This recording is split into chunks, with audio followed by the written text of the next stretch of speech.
Muy buenas tardes. Este es el cuarto, ¿cierto? El cuarto de muchos ejercicios que vamos a hacer le llamamos historia del tiempo presente, pero en realidad es historia inmediata. Es el diálogo con quienes vengan, con quienes estén interesados, entre una funcionaria pública, una periodista o un académico y ustedes, sobre temas candentes de la vida nacional. Y quien conduce esta área en el instituto y quien ha diseñado esto es la maestra Lina Gutiérrez, a quien les dejo el micrófono, y solo les doy las gracias a la doctora Sandoval, a la queridísima Carmen, ¿sí? Y esto es un ejercicio de ciudadanía. De eso se trata. Así es, muchas gracias, Pedro. Bueno, pues muchas gracias por acompañarnos en esta cuarta mesa de debate. Particularmente agradezco que hayan aceptado esta invitación, la doctora Sandoval y Carmen. Realmente nos emociona tenerlas aquí. Como nuestro público ya sabe, la dinámica de estas sesiones es un debate abierto. Arrancamos con unas preguntas y después nuestros compañeros pasan para que quienes tengan preguntas que quieran dar a nuestras invitadas, las anoten y nos las pasan por escrito y aquí las hacemos públicas. Bueno, el tema de hoy gira en torno a la corrupción. Un tema sin duda candente. Se trata de debatir sobre las acciones que en las más recientes administraciones el Estado mexicano ha llevado a cabo en materia de combate a la corrupción. Y bueno, como podrán imaginarse, no pudimos tener mejores invitadas para un evento como este. Me gustaría darles nada más algunos detalles, algunos antecedentes sobre nuestras invitadas. La doctora Sandoval es licenciada en Economía por la UNAM y en Sociología por la UAM, es maestra en Estudios Latinoamericanos por la UNAM y maestra y doctora en Ciencia Política por la Universidad de California. Antes de ocupar su cargo como secretaria de la Función Pública, fue investigadora de tiempo completo del Instituto de Investigaciones Sociales de la UNAM y coordinadora del Laboratorio de Documentación y Análisis de la Corrupción y la Transparencia en esa misma casa de estudios. Forma parte del Sistema Nacional de Investigadores desde el año 2004 y bueno, cuenta con una extensa lista de publicaciones referentes al tema. Carmen Aristegui, a quien todos conocemos y escuchamos seguramente, es licenciada en Ciencias de Comunicación por la UNAM y es considerada como una de las más prestigiosas periodistas del país por sus múltiples investigaciones a lo largo de toda su prolífica carrera. Se inició como periodista en Canal 13 de televisión y desde entonces ha participado en una infinidad de medios de comunicación e investigaciones periodísticas, siendo una de las más notables la de la Casa Blanca de Peña Nieto, ¿no?, cuyos antecedentes conocemos. Ha realizado reportajes de mucha importancia y bueno, su labor como periodista le ha valido obtener diversos reconocimientos como el Premio Nacional de Periodismo de México, la Orden de la Legión de Honor, el Premio del Club de Periodistas y el Premio Gabriel García Márquez de Periodismo. Entonces, bueno, sin más preámbulo, quisiera compartir con ustedes la pregunta que abre este debate y que pues, nos gustaría que nuestras invitadas pudieran ahondar en el tema. Según estimaciones realizadas por dos colegas de este instituto, la corrupción es un mal que no solamente afecta a la reputación del país, sino que puede incidir en cuestiones tan graves como nuestra economía, la gobernabilidad, la legitimidad de un Estado. Para el año 2000, por señalar solo una cifra, la corrupción le costaba a nuestro país 5.2% del PIB.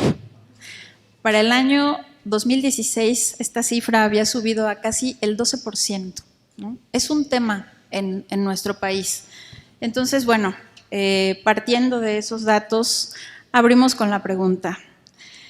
Partiendo de que una de las banderas del actual presidente Andrés Manuel López Obrador durante su campaña por la presidencia y ahora que ya es presidente fue el combate a la corrupción, ¿Qué acciones, en opinión de ustedes, están marcando una continuidad o una ruptura con respecto de lo que administraciones anteriores hicieron para acabar con la corrupción en México? Doctora Sandoval. Okay. Muchas gracias, maestra Lina. Estoy muy honrada de estar aquí con una figura emblemática de las luchas cívicas por la transparencia y por el combate a la corrupción, como es la periodista Carmen Aristegui. Muy amable por esta oportunidad, muy honrada también de tener un público tan culto, tan interesado en la historia y en estos temas, como decía el maestro Salmerón, a quien agradezco profundamente esta invitación, de historia y de contemporaneidad. Entonces, estoy muy honrada, agradezco esta oportunidad. Creo que ¿qué es lo que puede ser la continuidad y la ruptura? Veo evidentemente la continuidad en términos de la exigencia cívica del pueblo, con una voz muy articulada en la exigencia de no estar perdiendo tiempo, de accionar, de aprovechar al máximo esta oportunidad histórica que viene de ese pueblo, que viene de esa confianza a un líder como es hoy ya el presidente López Obrador en su calidad de presidente de la República.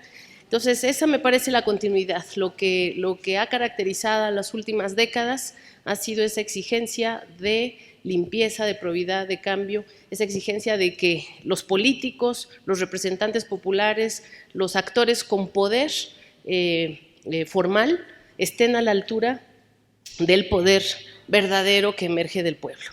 En términos de las rupturas veo muchísimas y de raíz, sobre todo en el combate a la corrupción.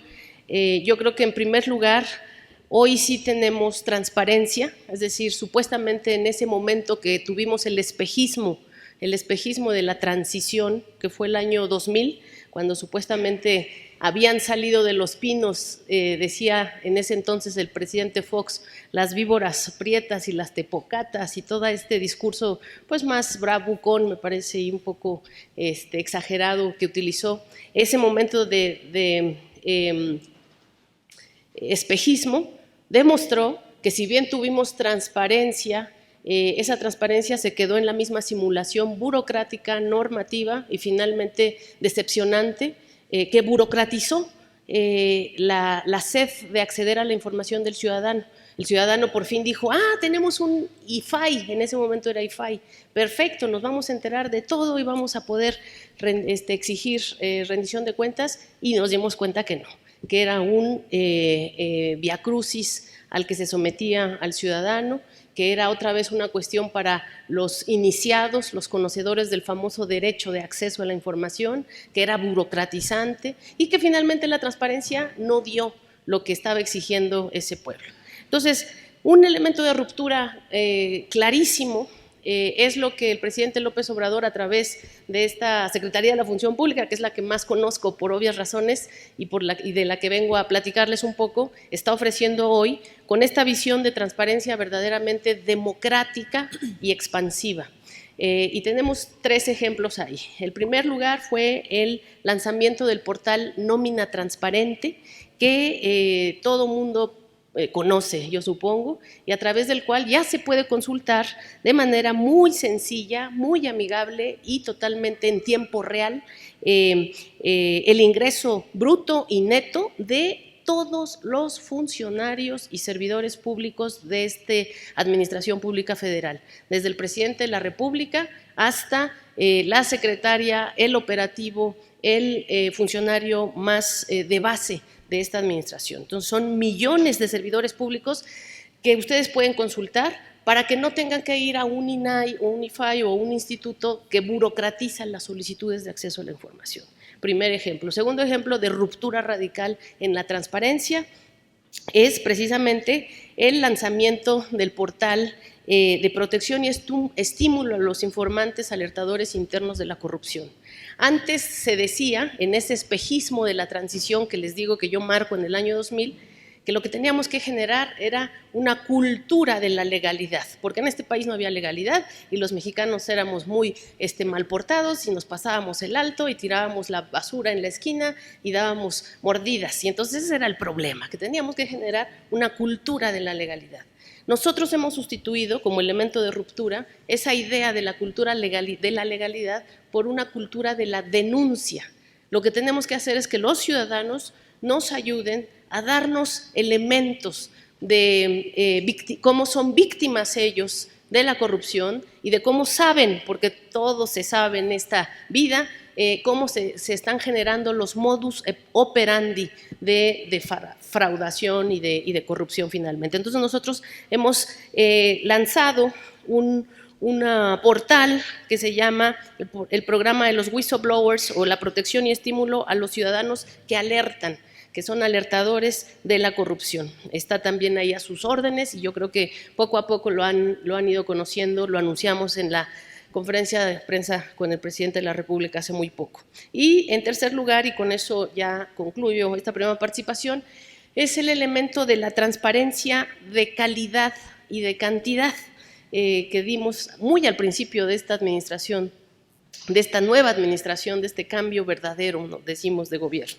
Y es que por primera vez en la historia, todos los secretarios de Estado, todos los subsecretarios de Estado, todos los directores generales, el consejero jurídico del Ejecutivo Federal y los 32 delegados federales, como ejemplo, pero una gran cantidad adicional de servidores públicos, es decir, transparencia en cantidad, todos ellos dieron su declaración patrimonial, la presentaron, y la calidad es que la presentaron sin ninguna reserva. Recuerden ustedes que el presidente exigió que quien reservara su patrimonio no tenía derecho a participar con él en su gobierno. Entonces, a nosotros nos parece un hecho histórico que hubiéramos alcanzado el 100% perdón, de cumplimiento de las declaraciones patrimoniales.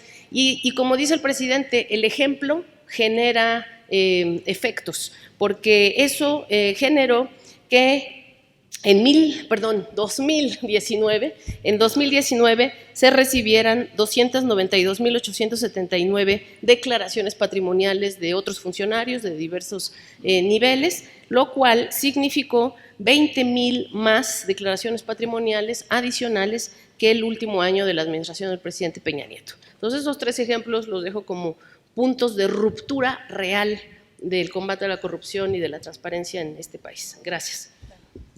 Carmen.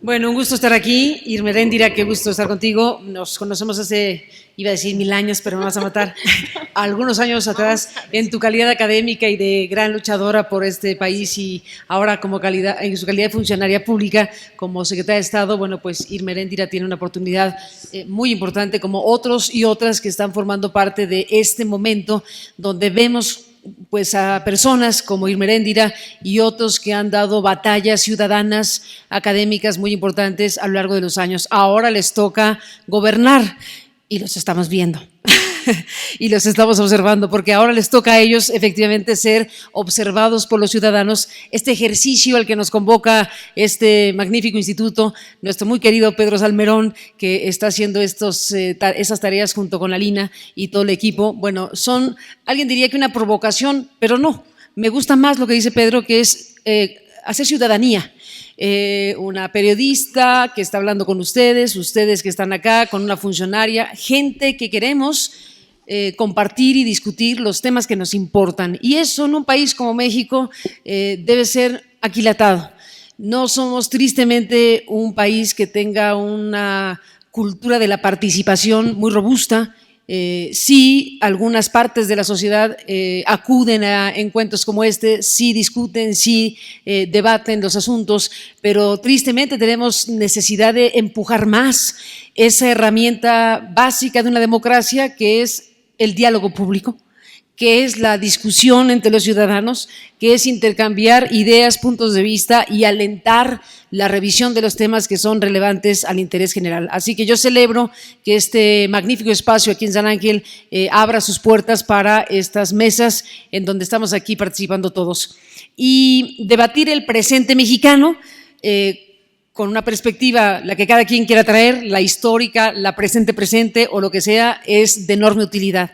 Así que le toca, y ya lo empezó a hacer, a Irma Heréndira hablar de lo que está haciendo el gobierno, de todo lo que tendrían que ser estas decisiones para enfrentar, para prevenir, para combatir los actos de corrupción en nuestro país.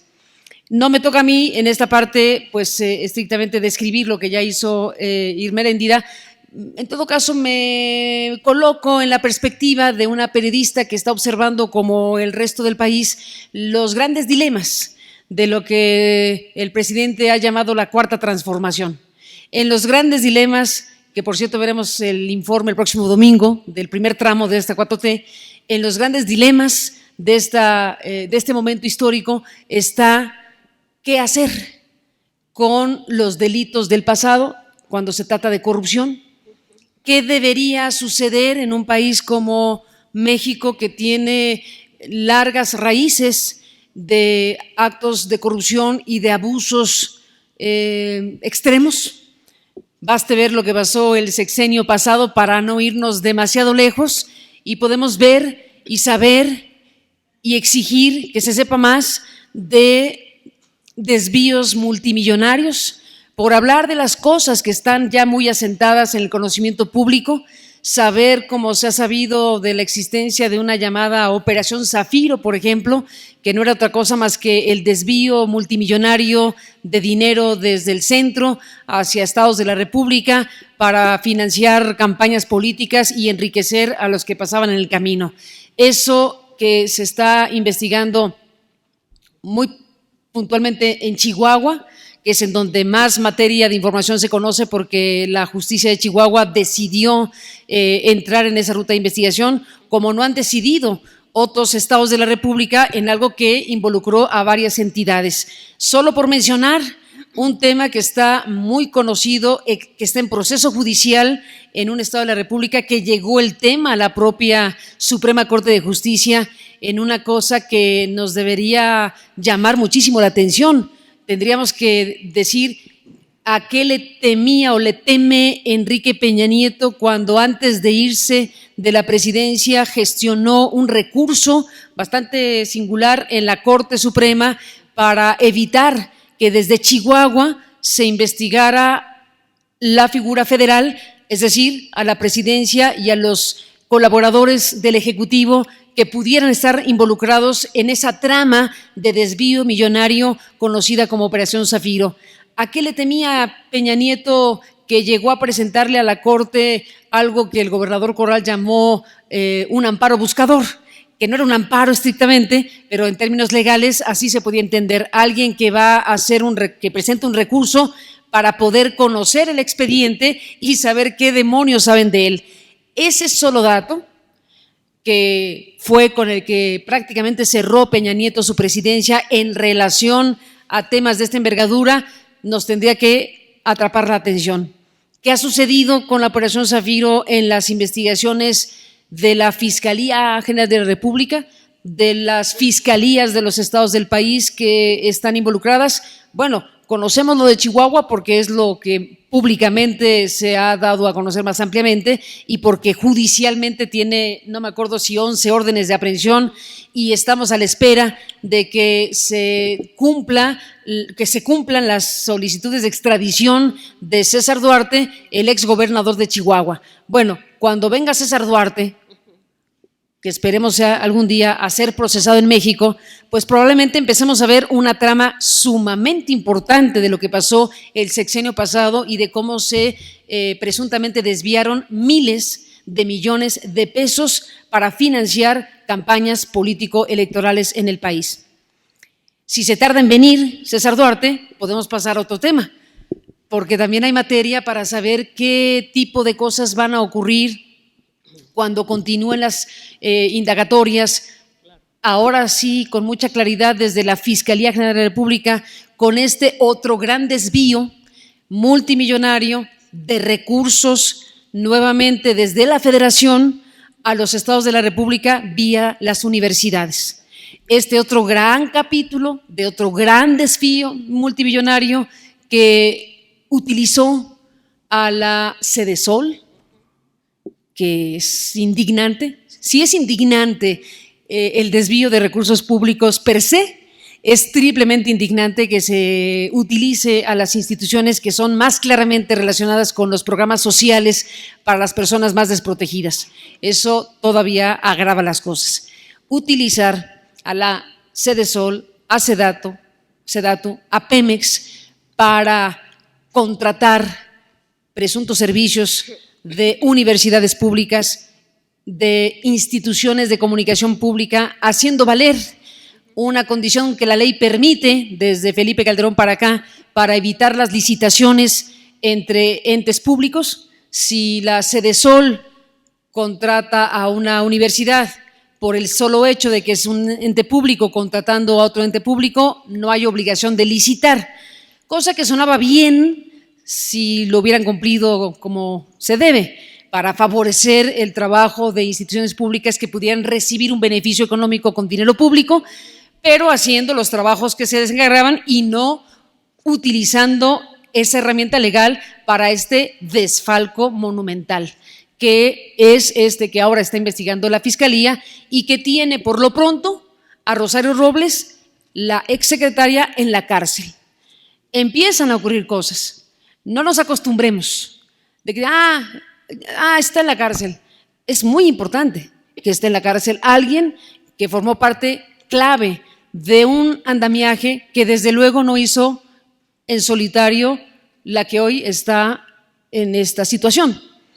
Estamos hablando de cómo se utilizó este mecanismo para contratar servicios a universidades o instituciones públicas que recibieron una comisión legalmente establecida y que luego les indicaron con toda claridad que no iban a hacer los estudios o las encuestas o los trabajos que teóricamente se pagaron con dinero público, sino que tenían que contratar a otras empresas que por supuesto les iban a indicar quiénes eran. Esa era la trama en donde miles de millones de pesos se calcula, está en el rango de 5,000, que es lo que está soportando la investigación actualmente de la Fiscalía General de la República. El auditor superior de la Federación de aquel entonces, Juan Manuel Portal, habló de 7,500 millones de pesos. La doctora Buchaín, que fue la directora forense, de auditoría forense en la auditoría, que por cierto la sacaron de muy mala manera de la auditoría, habla de 7,600, por hablar de la muestra que se hizo desde la Auditoría Superior de la Federación. Tengamos conciencia de que esas cifras son de la revisión de la auditoría, que no es al 100%, sino muestral. O sea que el asunto puede ser mucho mayor de lo que hoy razonablemente sabemos. Ahí tenemos otro gran capítulo de grandes desvíos de recursos federales con la mecánica de dispersión a través de los estados de la República, a través de chorromil empresas fantasmas. Eso que ocurrió en Operación Zafiro, ocurrió en este otro desvío de Sedatu, Sedesol y las universidades. Encontraron el caminito. Hay mucha claridad respecto a cómo se utilizaron las instancias públicas para financiar campañas, para seguir perpetuándose en el poder, que al final ocurrió lo que ocurrió. Lo perdieron todo en términos de poder en las elecciones pasadas. La barbaridad, el abuso extremo, si se me permite, pues evidentemente generó un enojo social que, junto con muchas otras cosas, no solamente el enojo social, sino con muchas otras cosas, hizo que la sociedad mexicana se expresara de una manera extraordinaria, con fuerza, en el ya basta, en el hasta aquí, estos abusos de, en este caso, un sexenio como el de Enrique Peña Nieto. Tenemos pues cosas muy documentadas, muy conocidas, muy demostrables, que están ahora en proceso de judicialización o judicializadas en muchas de sus partes.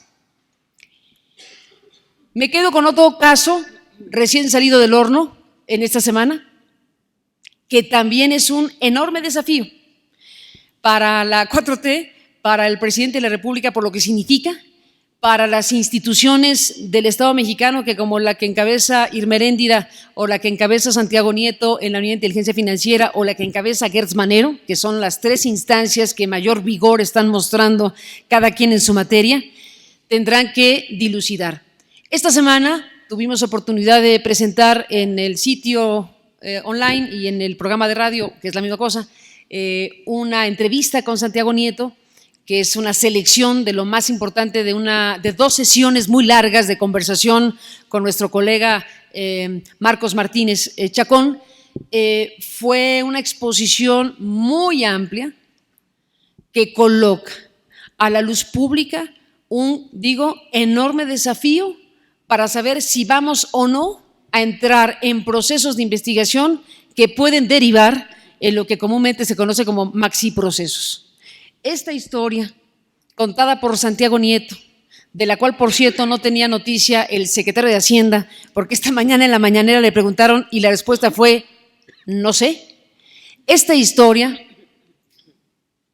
es una historia que toca los puntos más delicados de cómo desde el ámbito más alto de poder en México se pudo crear presuntamente una red de extorsión desde la Consejería Jurídica de Los Pinos, encabezada por Humberto Castillejos, una red, un grupo de despachos de abogados de alto impacto, digámoslo así, y la Unidad de Inteligencia Financiera del sexenio de Peña Nieto.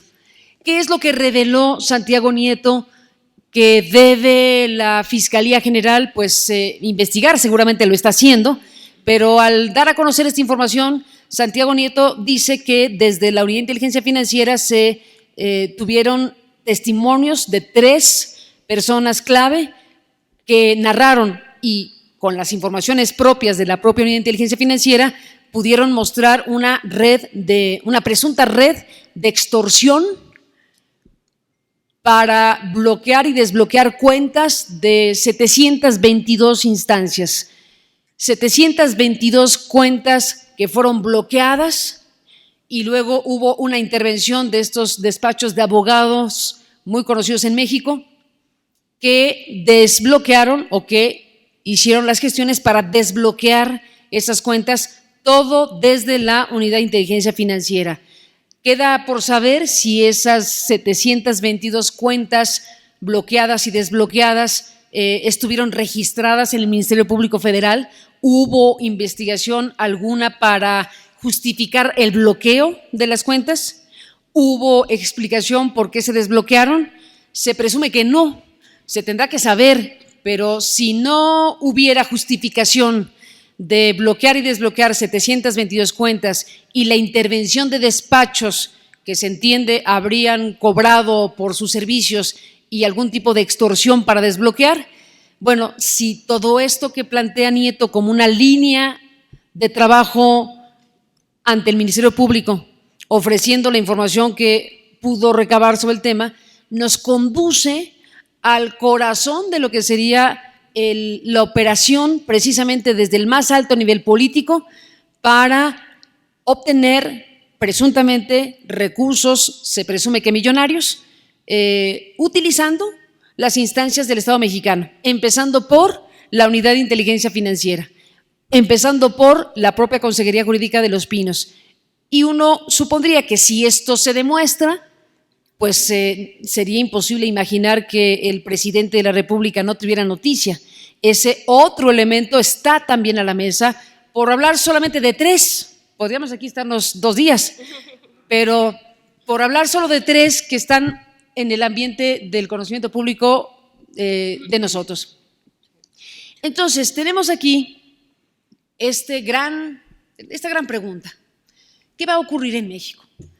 Estos elementos, y solo estos elementos, más los que vayan a venir en el camino, nos llevan a plantear si México está o no en la antesala de lo que ha ocurrido en otras naciones del mundo. Ya se me olvidó poner Odebrecht, pero póngala también, que conduce al tipo de mecánicas en donde están involucrados grandes intereses corporativos y empresariales que obtienen contratos, que obtienen prebendas, previamente habiendo financiado campañas políticas, y al llegar al poder los que fueron beneficiados pagan con prebendas, contratos y modificaciones de todo tipo en asuntos que acaban siendo lesivos para el interés de la sociedad y por supuesto del Estado. Entonces, si le sumamos a esto, que tiene que ver también con un caso en donde hoy sabemos, porque tenemos las cartas, que la empresa Odebrecht le mandó primero a la PGR en febrero de 2017 una carta para proponerle a Odebrecht colaborar con la PGR para investigar. ¿Qué hizo la PGR de Elías Beltrán? ¿Qué hizo la PGR de Enrique Peña Nieto cuando Odebrecht le dijo: colaboramos con ustedes y les decimos todo lo que tenemos a cambio de que no investiguen a nuestros ejecutivos que ya fueron investigados en Brasil o en Estados Unidos porque ya están juzgados, a cambio de que mantengan los contratos que ya tenemos operando en México y a cambio de que nos permitan participar en futuras licitaciones? Aquí les damos nuestra nueva carta de buena conducta porque hicimos toda una revisión interna de Odebrecht y hoy somos buenas personas, pero tenemos mucha información y como hemos colaborado con otros países, les damos todo lo que tenemos a cambio de. Esa carta, pues la guardó en el cajón y ahí se quedó el gobierno de Peña Nieto. El mismo planteamiento se ha hecho en 2019, febrero de 2019, una carta que ratifica la primera y que reformulan el destinatario, ya no dirigido al presidente Peña o al Procurador General de la República, que ya no existe, sino la actual Fiscalía. En los mismos términos. ¿Qué nos deja esto? Y aquí dejo el micrófono para escuchar a la mesa. El gran dilema. México debe entrar profundamente en las entrañas de este tipo de casos de corrupción de alto impacto, con la altísima probabilidad que se generen maxiprocesos, porque todo conduce de esa manera al tipo de cosas que han ocurrido, por decir un país, en Perú. En Perú, todos los expresidentes están o en la cárcel, o procesados, o bajo investigación, o uno se suicidó, para decirlo claro. No hay un solo personaje de alto impacto político en Perú que no esté bajo investigación judicial o ya directamente en la cárcel. ¿Por qué? Porque jalaron la hebra y decidieron investigar desde una perspectiva clara, no para meter a la cárcel a un chivo o chiva expiatoria, sino para jalar la hebra y descubrir la red y descubrir la interrelación de personajes que involucran políticos, empresarios, jueces, incluso medios de comunicación, y todo eso acaba expuesto descarnadamente. Eso ha trastocado la vida política y social de muchos países en un corto tiempo. El caso de Odebrecht, solo para hablar de este caso, son 12 o 13 países que han sido sacudidos. Se trastocó esencialmente, no digo que el equilibrio, porque aquí la gran pregunta y el gran desafío y el gran debate es: ¿pierde el equilibrio el país que hace eso? El presidente Andrés Manuel López Obrador piensa que sí, y así lo ha dicho. Ha sido franco en su opinión respecto a que él considera que México no debe o no debería investigar los delitos de corrupción pasada. Ha dicho las cosas de esa manera, aunque en otros momentos dice que, pero si la gente quiere, pues podemos hacer hasta una consulta y a lo mejor investigamos hasta a los expresidentes.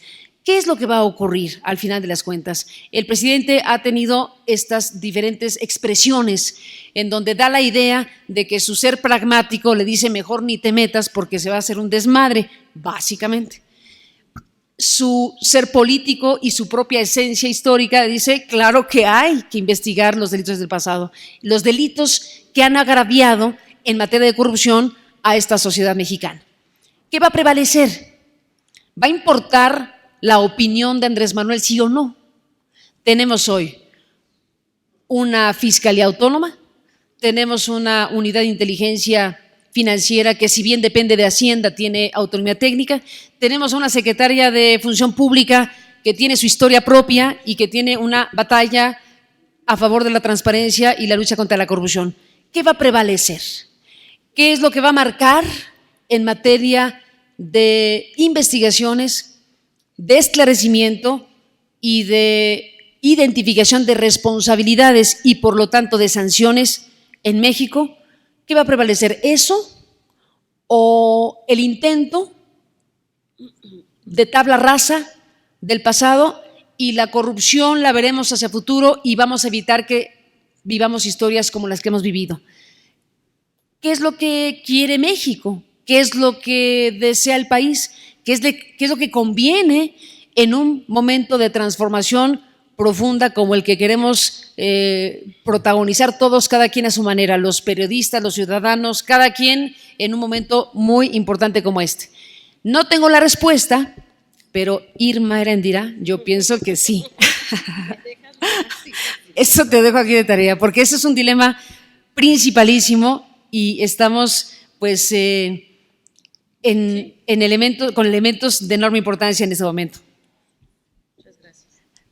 Pues, me parece que Carmen ha puesto el dedo en la llaga con esta pregunta, ¿no? Porque me parece que realmente es lo que los mexicanos nos preguntamos, ¿no? Sí. ¿Esto se va a resolver con una consulta ciudadana?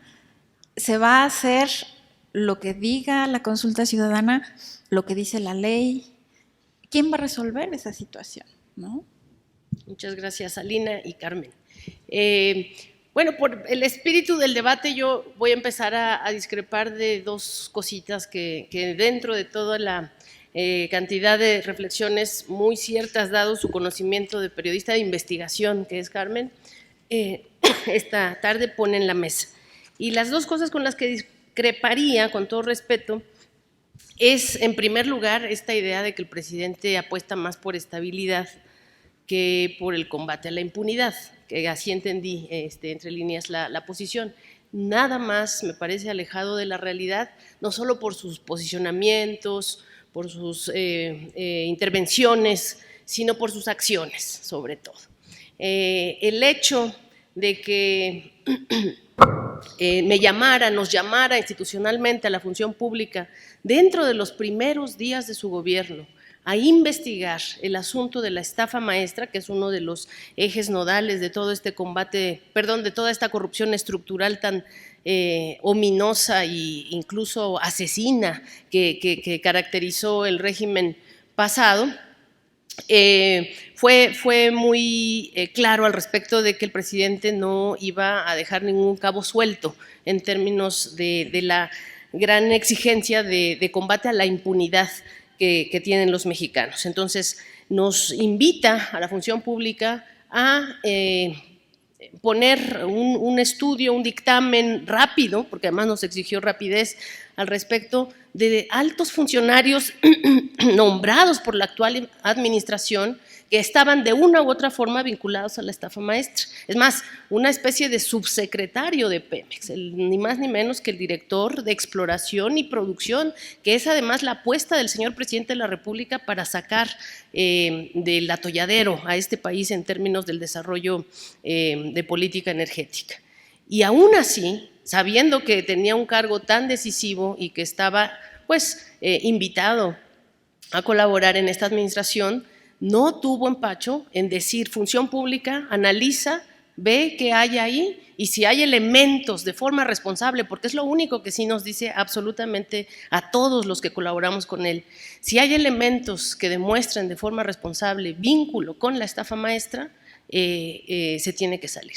Y creo que fue una muestra clarísima de este gobierno, y yo estoy muy orgullosa de mi equipo de colaboradores, de mis auditores, de mis investigadores, del trabajo que hicimos en esta función pública, y por supuesto mucho más orgullosa del respaldo político que tuvimos del presidente de la República, en tanto que respaldó la investigación, donde sí demostramos con nuestros propios números y datos, y no nada más con el eco social o con trabajos importantes de periodistas que previamente habían señalado una u otro elemento de investigación, a partir, por cierto, también, como bien dice Carmen, de una muestra muy pequeña de la Auditoría Superior de la Federación. Nosotros fuimos a profundidad en lo que tenía cada uno de estos 3 expedientes que analizamos a marchas forzadas durante las primeras semanas de actividad dentro de las unidades de investigación, de integración de información, de las unidades de denuncia. Y se separaron de los cargos a estos funcionarios, a los 3 funcionarios que de inmediato dieron una muestra palpable, me parece, de que no estábamos por esa idea de primero la estabilidad, porque si no esto se vuelve un quilombo o un relajo. No es cierto. Eso yo discrepo de esta forma. Lo segundo es que está también el ejemplo de que esta Secretaría de la Función Pública, en colaboración, por cierto, porque empezamos a asignar convenios de colaboración que no existían en el pasado con la Unidad de Inteligencia Financiera, con la propia Fiscalía General de la República, con lo que fue el CISEN y hoy es centro de investigación en cuestiones de inteligencia, con el SAT, ¿no?, el Servicio de Administración Tributaria. Es decir, hemos estado con intercambio legal y muy robusto en términos de interacción legal con todas estas otras dependencias, en donde antes había una feudalización. Efectivamente, como dice Carmen, es increíble lo que nos ha compartido en la víspera el doctor Santiago Nieto en términos de que la Unidad de Inteligencia Financiera trabajaba para desbloquear cuentas en lugar de bloquearlas, como él hoy sí lo hace. Pero lo mismo pasaba en todas las otras instituciones. La Secretaría de la Función Pública no trabajaba para auditar, ni para deslindar responsabilidades, ni para aplicar sanciones. Trabajaba como escudero. Y lo tenemos una vez más en el caso de la Casa Blanca, lo tenemos ejemplificado en el caso de la estafa maestra misma, del socavón, de todos estos escándalos que nos llenaron de oprobio a la sociedad mexicana y que ahora estamos dando muestras muy palpables de que es todo lo contrario. Y lo mismo pasaba con la justicia y la fiscalía, es decir, versus esta idea del amparo buscador, ¿no?, que está no solamente en el caso de Chihuahua, sino que está pero como digamos el cólera, ¿no?, por todos lados, como una epidemia de amparos buscadores en todas las entidades de la República, entidades de la Federación.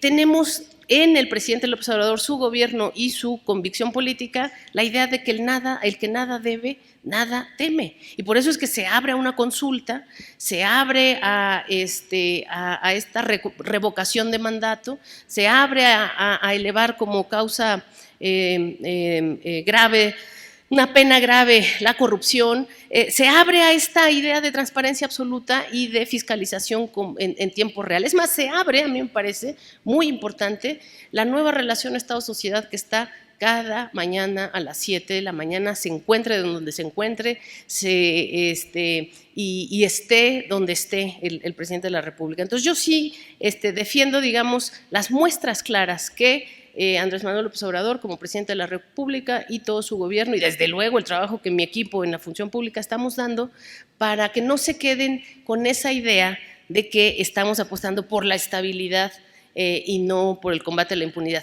Bueno, el caso también más claro, me parece, es que nosotros inhabilitamos una vez más a Odebrecht. Han querido minimizar mucho el trabajo que hemos dado en esta Secretaría de la Función Pública y han dicho que, bueno, que ese ya venía de atrás, efectivamente, pero venía edulcorado, preparado para el expedientazo, para el cierre, y nosotros lo reabrimos e inhabilitamos a Odebrecht, más al director, exdirector de Petróleos Mexicanos, con una inhabilitación de 10 años, ¿no?, al señor Emilio Lozoya, que incluso Santiago Nieto ha reconocido como eso es lo que detonó que él actuara ahí sí congelar sus cuentas y que la FGR empezara, digamos, a detonar todos los procesos de judicialización, precisamente porque estamos trabajando con esta conexión institucional de los convenios de colaboración. Entonces, inhabilitamos al exdirector general de Pemex, hemos inhabilitado y además aplicado multas resarcitorias a los exdirectores corporativos más encumbrados de Pemex en la anterior administración, como fue el caso de quien dirigió el corporativo de Alianzas y Nuevos Negocios. Inhabilitamos también al exdirector general de una subsidiaria internacional que se utilizaba para triangular dinero y para ir a los Panama Papers y para ir a los paraísos fiscales, que era esta subsidiaria llamada PMI, Pemex Internacional, Comercio Internacional, también está inhabilitada. Esta Secretaría de la Función Pública ha también castigado el caso de las empresas generadoras de fertilizantes con agronitrogenados, que hicieron una defraudación fiscal terrible, bueno, una defraudación comercial terrible, porque se compró la planta chatarrizada, como sabe Carmen, 3 veces más cara de lo que valía, ¿no? Por millones de dólares, más de 270 millones de dólares, y además no contentos con haber gastado esta cantidad millonaria, se le invirtió, entre comillas, una cantidad de 700 millones de dólares adicionales a esta planta de agronitrogenados. Entonces, hemos estado actuando, y aquí el segundo elemento que yo pondría en el debate, como debate respetuoso al respecto de que esto ha ocurrido no por una inercia, ¿no? Es un ejemplo de ruptura verdadera de lo que hacían las anteriores instituciones y el anterior gobierno, que actuaba en contrasensu a lo que la ley obligaba al gobierno a supuestamente hacer, como es el caso de la UIF, que generaba estos desbloqueos, o el caso de las instituciones de justicia que trabajaban para los sobornos. Yo creo que lo que estaba generando esto, y me concentro al debate, es la sociedad mexicana. Es decir, no es una inercia del gobierno, no es que venían de atrás los procesos, los proyectos, las investigaciones y entonces le dimos continuidad. Al contrario, nosotros pusimos, como dicen, de pie las instituciones en términos de hacer que ahora sí las instituciones cumplieran con sus facultades, utilizaran sus facultades y cumplieran con sus obligaciones. Y ahí está Pemex, hoy sí, cuidando el interés público, hoy sí invirtiendo, hoy sí analizando los pasivos y viendo qué pasivos se tienen que rechazar, es decir, qué deudas no son pagables por estar contaminadas con casos de corrupción o con defraudación, cuáles sí se deben de pagar, porque eso es otro de los elementos muy importantes del presidente de la República, que cuando lo acusaron de que era un chavista, que iba a ir en contra del mercado, que iba a ir en contra de digamos, el marco legal aplicable, la Constitución, él también ha demostrado que nada más lejos de la realidad. Lo que quiere es precisamente saber qué deudas sí se deben de pagar y pagarlas, qué cuestiones se deben de cerrar y cerrarlas por el bien de, no una estabilidad, sino por el bien de una cultura ética diferente de la probidad. Y ahí está también el ejemplo que nos dio esta mañana, bueno, ayer ya, ¿verdad?, en la conferencia de prensa, con los empresarios más destacados y acaudalados, no de México nada más, sino ustedes saben, del mundo, los empresarios más poderosos del mundo, que se suman a un proyecto, ahí sí, liderado por la actividad estatal. Y al decir eso, es decir, por el jefe de Estado, que es el presidente de la República, lo que está significando es que lo que se va a priorizar no es un proyecto político, no es un proyecto personal, sino es un proyecto estatal, de conducción estatal del interés público. Y entonces la discrepancia entre comillas, pues para ponerlo aquí en términos del debate, es que yo no creo que la participación social no sea robusta en México, sino todo lo contrario, que por fin esa participación social, esa voz ciudadana, esa exigencia de cambio, que no empezó hace 6 años, ni siquiera hace 12, sino yo diría hace 30 años, es decir, justo cuando empieza el neoliberalismo en esta patria, que es en 1982 y quizás en 1988 más claramente después del temblor de 1985 que hace que salgan de los escombros las cosas más oprobiosas como estas cuestiones que tenía, por cierto, la policía en los sótanos de sus edificios para las torturas, o que se vea más claramente cómo fue la corrupción de que se cayeron todos estos multifamiliares que tuvieron que haber sido construidos con materiales fuertes. En fin, la corrupción del neoliberalismo fue muy gráfica con el sismo de 1985, y cae ese sistema en su legitimidad, porque ese sistema tenía legitimidad hasta cuando se impone por el fraude electoral Carlos Salinas de Gortari. Todo el mundo sabemos que Carlos Salinas de Gortari no llegó a la presidencia por vía de las urnas, llegó por un fraude electoral que da origen al neoliberalismo. Y entonces ahí la sociedad empieza a gritar, empieza a participar, empieza a articular una voz de periodistas, de estudiantes, de universitarios, incluso de sectores tradicionalmente vistos como conservadores y que participaron muy cívicamente, muy fuertemente en esta patria. Entonces yo sí creo que la participación social es robusta y es la que tiene hoy sentada en la función pública una persona como yo.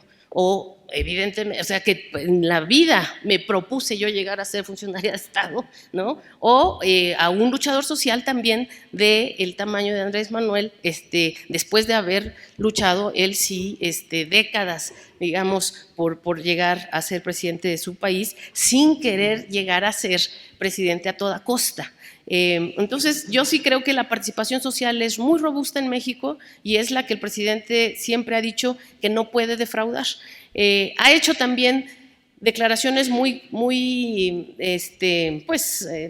sin ambages, que es el tema de que él no tiene esposa, que él no tiene hijos y que él no tiene hermanos, ¿no? Y que no va a permitir ninguna posibilidad de que se generen las mismas dinámicas del pasado en términos de los conflictos de interés y el tráfico de influencias, y creo que lo está dejando claro pues con esta instrucción que también nos dio de investigar hasta las últimas consecuencias, incluso a miembros de su gabinete, como quien fuera delegado en Jalisco en su momento. Entonces, son muchos ejemplos, no llevamos ni un año, y continuamente están los ejemplos de cómo el presidente López Obrador pues sí refleja un pueblo muy participativo, muy politizado y muy exigente, y que él mismo se autoexige.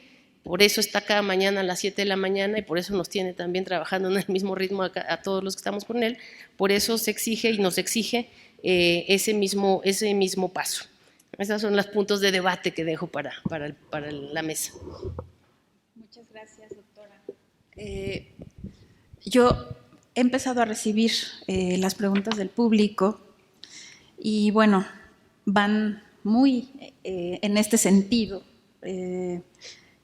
Y retomando lo que decía Carmen, yo quisiera preguntarle a la doctora Sandoval si efectivamente la ciudadanía puede esperar que en periodos de tiempo cortos, razonables, veamos que en México ocurran estos maxiprocesos que Carmen mencionaba. Es decir, la gente, me llama mucho la atención esta pregunta de alguien del público que dice: ¿cuándo encarcelarán a los presidentes de sexenios pasados y los gobernadores desde Tijuana a Yucatán que hayan hecho desapariciones, cohecho, etcétera? ¿No? Me parece que, y bueno, varias de las preguntas que han llegado apuntan hacia allá, ¿no? Estamos ante la posibilidad de ver que la justicia caiga sobre estos altísimos funcionarios, exfuncionarios de al menos del sexenio anterior, porque entendemos que hay delitos que prescriben, ¿no? Que no podemos irnos, como decían, hasta el sexenio de Salinas, por ejemplo, ¿no? Eso no lo podemos hacer, pero sí se pueden perseguir los delitos, digamos, de 10 años para acá, ¿no? Entonces, bueno, pues la pregunta sobre la mesa es esa, ¿no? Pues sí, la respuesta que que te digo es que sí, ¿no? Que nosotros ya tenemos conformado un frente interorgánico de combate a la corrupción en el caso de la estafa maestra, que es el tema de, digamos, este tipo de maxiprocesos donde se involucran a todos. La estafa maestra no solo se concentró en la SEDATU o en la Cedesol, exacto, Pemex, esos son como los casos más famosos, más llamativos, pero con estos órganos internos de control transformados, agradezco a algunos de nuestros miembros de la nueva Secretaría de la Función Pública que están acompañándonos aquí, hemos transformado los órganos internos de control que, como ustedes saben, son una especie de tejido nervioso de la Administración Pública Federal para la reacción inmediata en casos de corrupción, en casos de malversación y de respuesta inmediata a las quejas de la ciudadanía. Y con todos estos órganos internos de control hemos forjado este Frente Interorgánico de Análisis de la Estafa Maestra, y nos hemos dado cuenta que la estafa maestra llegó a todas, casi todas las dependencias de la Administración Pública Federal durante el sexenio pasado. Y sí, pues los cálculos son desde 5,000 a 8,000 a 7,000 millones de pesos, realmente es mucho mayor, es la punta del iceberg y más bien se refleja en las cantidades millonarias que estábamos dando para los fraudes electorales. Es decir, si tenemos que hacer un espejo, es lo que hemos ido logrando con los órganos internos de control y nuestras áreas de responsabilidades, un espejo con lo que se gastó y lo que está encapsulado en Odebrecht, en la defraudación de los Panama Papers, en las defraudaciones del dinero no físico, sino del dinero financiero, de las transferencias financieras. Eso es la estafa maestra. Es decir, es la defraudación de la voluntad popular, no solamente la defraudación de los dineros perdidos y encontrados, sino de la voluntad popular, porque ya les decía yo, el neoliberalismo desde 85, 82, ya le quita toda la legitimidad a este sistema político y entonces ese sistema político tiene que estar comprando, invirtiendo en legitimidad, regalando el frijol con gorgojo, regalando las becas, regalando las prebendas, los empleos, y eso cuesta dinero, y ese dinero tiene que venir de esa defraudación a la voluntad popular, porque la gente iba a las urnas en los 80s, en los 90s, en cada proceso electoral y votaba en contra de este régimen, del previo régimen, del anterior régimen, votaba en contra del PRI, votaba incluso en contra del PAN en su segundo debut como opción. En el primero yo creo que sí ganó el PAN con Vicente Fox, pero en el segundo tampoco ganó el PAN, porque hubo necesidad de comprar la voluntad popular. Entonces, la estafa maestra es la otra cara de la moneda de la falta de legitimidad política que tenía el régimen del PRIAN, que sí se volvió del PRIAN, eso está clarísimo, y que hoy es más desnudo que nunca, que hay una alianza de intereses que va más allá de las ideologías. Por eso me parece correcta la posición del presidente de no volver a forjar otro partido de Estado.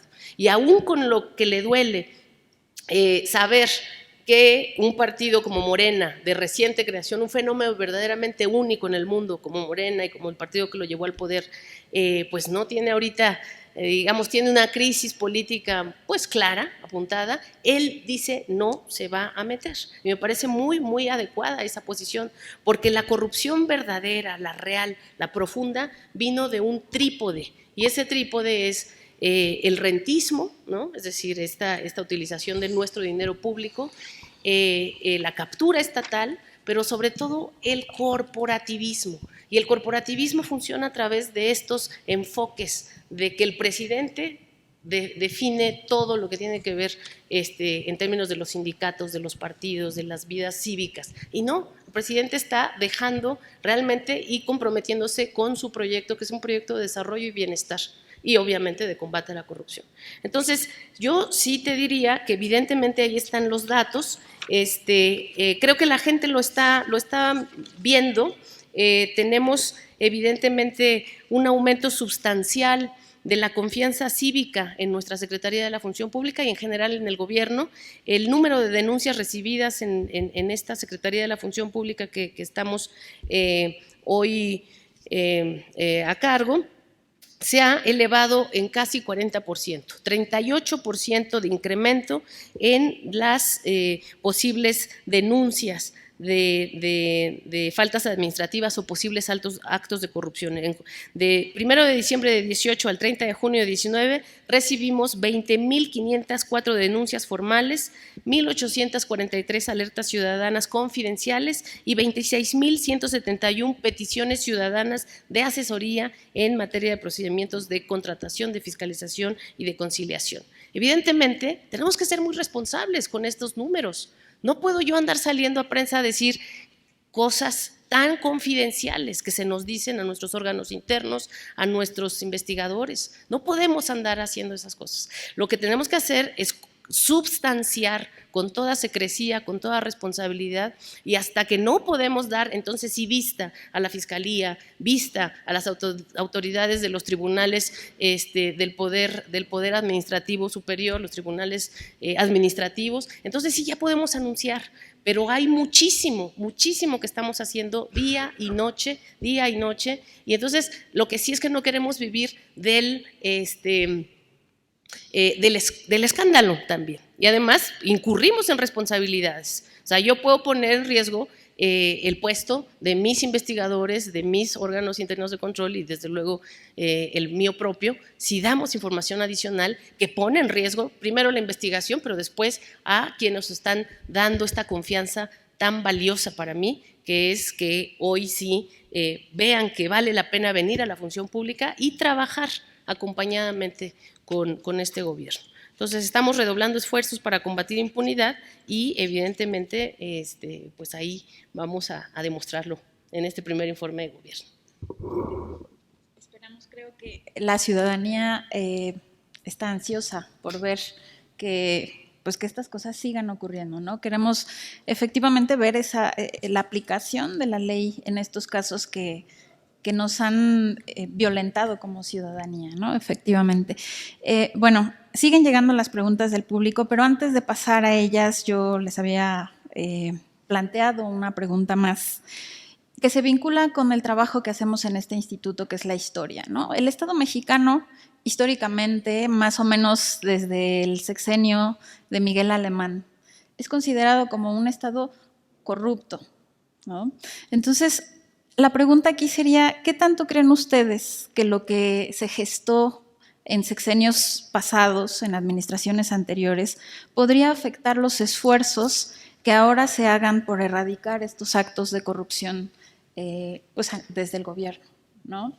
Porque me queda claro que la corrupción pues no se hace abiertamente, se construyen los hilos, digamos, por debajo del agua, y hay todo un entramado para que estas cosas puedan ocurrir, ¿no? Y muchas veces se generan incluso leyes que protegen a funcionarios que hicieron cosas corruptas, ¿no? Entonces, ¿qué tanto las cosas que se gestionaron antes afectarán los esfuerzos de este gobierno para hacer justicia y combatir la corrupción? Carmen. Bueno, nos colocas aquí en un tema que puede tener este punto de arranque para una discusión muy amplia, que es si la corrupción, y voy a citar a los clásicos, es cultural o no. Pues sí, hay que plantearlo en esos términos porque justamente cuando Peña Nieto trató de disertar acerca del tema, pues se sacó de la chistera el asunto de que es cultural. Y de esa manera, bueno, pues nos exculpaba a todos y se exculpaba a sí mismo.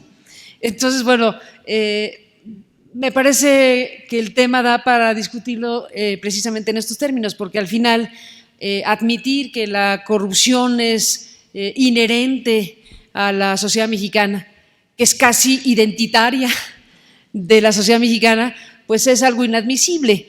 Pero no podemos también eludir el debate respecto a las prácticas arraigadas que existen entre políticos, empresarios, jueces, ciudadanos. Sí hay un componente que la sociedad tiene que hacerse cargo de él, de una raíz profunda del tipo de conductas que han ocurrido en México desde siempre, desde la mordida al policía de la esquina porque te pasaste un alto, hasta la mordida al señor de la ventanilla para agilizar un trámite, desde sobornar a alguien para que haga o deje de hacer alguna conducta, fusilarte una tesis, ¿no? Todo lo que... Por hablar de algunas conductas que también pueden ocurrir de manera frecuente. Entonces, bueno, nos confronta y nos enoja la expresión de que la corrupción es un tema cultural en México. Yo la rechazo y creo que la tenemos que rechazar todos de principio, pero insisto, no por rechazarla nos salvamos del debate, no por rechazarla nos salvamos de vernos al espejo y decir qué demonios es la sociedad mexicana, qué demonios está detrás de un problema tan extendido en la sociedad mexicana. Y está hecho de muchas cosas el asunto, desde luego de las prácticas institucionales, por decirlo así, de los usos y costumbres históricos del mundo político mexicano, de los cañonazos de 50,000 pesos a la fecha, ¿no? Es decir, todo eso forma parte de un cúmulo inmenso de conductas, de situaciones, de asuntos, si no aceptados, sí asimilados, de dejar correr, de dejar pasar, de tragarnos la historia como sociedad. Es tiempo de sacudirnos esa conciencia. Es tiempo de decirnos las peores cosas de lo que hemos hecho y dejado de hacer para participar o para permitir la corrupción según sea el caso. Este es uno de los debates cruciales de un país y en un tiempo como este, que se plantea esta cuarta transformación, que se pusieron la vara altísima, ¿no? Porque no tuvieron pudor en decir que como la independencia y la revolución va a ser esto, entonces está fuerte la pretensión, ¿no? Entonces, bueno, como ya se le pusieron la vara muy alta, el gobierno ahora tiene una obligación de demostrar una cosa verdaderamente profunda, pero esperemos que vaya bien la actividad gubernamental y que el asunto funcione esencialmente como lo que plantea el presidente de México, pero más allá de la parte gubernamental, que es importante, ahí no cruza el 100% de la vida de la nación. El gobierno es una parte, desde luego que por la dinámica propia de México, centraliza la discusión. Además tenemos un presidente que está todas las mañanas dando batalla, entonces centraliza la atención social, centraliza la agenda noticiosa. Eso ocurre. Pero hay que decir a la sociedad que nosotros también cabemos y que en este país, además del presidente y su dominancia, la sociedad mexicana tiene que empezar a construir sus propios canales de discusión, de definición, de exposición y de construcción de una identidad distinta que esté rompiendo precisamente con esto que ha formado parte de México, que es este conjunto de cosas que las vemos y las hemos visto todos los días y que en algunos momentos hemos participado de ellas con la mordida o con lo que haya ocurrido en alguna de nuestras situaciones. Podemos contar más o menos cosas que en un circuito de democracia, de transparencia, de Estado de Derecho, no deberían ser más. Y para que ese tipo de conductas grandes, medianas y pequeñas dejen de ocurrir, tienen que pasar muchas cosas, empezando por la propia sociedad, que tenemos que rechazar categóricamente cualquier acto de corrupción del tamaño que sea.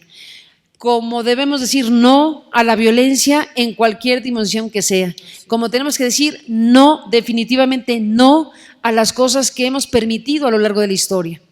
Eso, más que al presidente, le toca a los ciudadanos, nos toca a los ciudadanos. En la familia, en la escuela, en los foros que nos encontramos, etcétera, tenemos que decirnos, bueno, nosotros tenemos que asumir una conducta absolutamente categórica respecto a lo que no queremos que siga ocurriendo. Y eso se lo tenemos que aplicar a los gobiernos anteriores, al gobierno actual y a los que siguen, como sociedad, como ciudadanos que somos la parte esencial de un país. Y sus gobiernos están atenidos a lo que la sociedad determine, se supone. Si la sociedad desarrolla por sí misma, con las herramientas que tiene la propia sociedad, nuevos canales de entendimiento de lo que sí y de lo que no permitimos, entonces el país estará cambiando. Yo por eso creo que el tema de la corrupción cruza esencialmente también por un cambio de códigos de la sociedad, de decir definitivamente no a esto y a esto también. La parte institucional, la parte gubernamental, desde luego que es importante, muy importante, porque puede alentar o inhibir la propia conducta de la sociedad. Por ejemplo, estoy segura que si estos grandes casos de corrupción terminan en buen puerto, y cuando digo buen puerto, significa que se esclarecen las cosas y se puede demostrar lo que sí y lo que no ocurrió, y se puede con rigor jurídico, técnico, saber quién se robó qué. No solamente que tenemos mucha materia para ello, no solamente la percepción social que es categórica, o las contribuciones que desde la prensa o la academia se puedan hacer que son importantes. Aquí estamos en el punto en donde la exigencia mayor es a las instituciones del Estado que tienen obligaciones concretas de investigar, de colocar todas las líneas de investigación habidas y por haber para cada uno de los casos, que no hay manera de saber cuántos podrán esclarecer, pero tenemos que aspirar a que una parte importante de lo sucedido pueda quedar clara y sancionada en su caso. La montaña de temas y de crímenes que han ocurrido en México, humanamente es imposible que se resuelvan. Humanamente lo sabemos. Solo por hablar de las cifras medianamente reconocidas de desapariciones o de asesinatos, es una brutalidad que tengamos como país decenas de miles de casos criminales que se siguen acumulando. Hoy nos amanecimos con Coatzacoalcos, o nos anochecimos con Coatzacoalcos. Hoy nos volvimos a sacudir como nos sacudimos hace unos días con Uruapan. Cosas verdaderamente inadmisibles para una sociedad. Y siguen ocurriendo porque efectivamente, un poco lo que aquí plantea nuestra amiga es qué tanto de lo que ocurría en materia de corrupción o en materia de delitos va a inhibir o a impedir que lo que se pretenda hacer en este gobierno o en este momento de país suceda. Pues esa es una gran pregunta, porque si nos detenemos solo, y digo solo por decir una palabra, pero si nos detenemos al tema del crimen y la violencia desatada, ¿cómo se va a frenar esa espiral?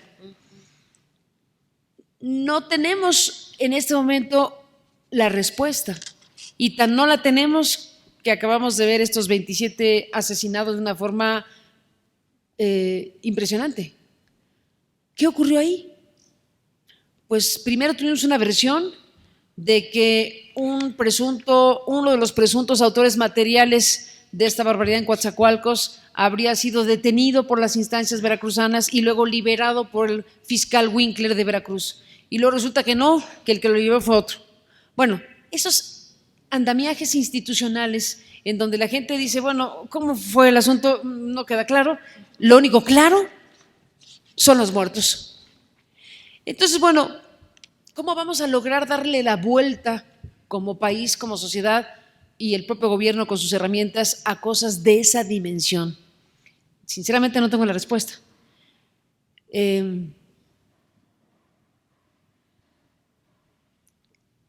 Quiero pensar y confío en que lo que se denomina cambio de paradigma en el combate al crimen, pues cambiará las cosas razonablemente. Para que eso ocurra, para que el cambio de paradigma, es decir, para ir a combatir las causas que pueden generar parte de estos fenómenos delincuenciales, empiece a notarse, pues no es para mañana, no es la semana que entra. El tema es tan profundo, el tema es tan arraigado, que tiene que ver varias cosas simultáneas. Una central, sin duda, es ir hacia las zonas de marginación donde los jóvenes tienen la opción de ser ladrones o sicarios y buscar una alternativa, construir desde el Estado una posibilidad de ruta distinta, por más modesta que le parezca a muchos, es una opción que puede ser tomada para un muchacho en un país como este. Eso suena bien o muy bien, pero no es suficiente cuando el monstruo criminal, desde luego, está ya en otras dimensiones. Estamos hablando de un monstruo criminal cuyo negocio es de miles de millones de dólares circulando por las venas del sistema financiero mundial. Entonces, bueno, el tamaño del bicho es gigante. ¿Cómo un Estado, cómo un gobierno tiene que simultáneamente y en diferentes planos actuar con mucha decisión? Tiene que combatir el crimen, tiene que combatir la corrupción, claro, tiene que frenar que los jóvenes se incorporen al sicariato, tiene una dimensión inmensa de responsabilidad. Tu pregunta me lleva a eso, tu pregunta de cómo va a conspirar contra la posibilidad de cambio la inercia inmensa que se ha instalado en México en estos temas.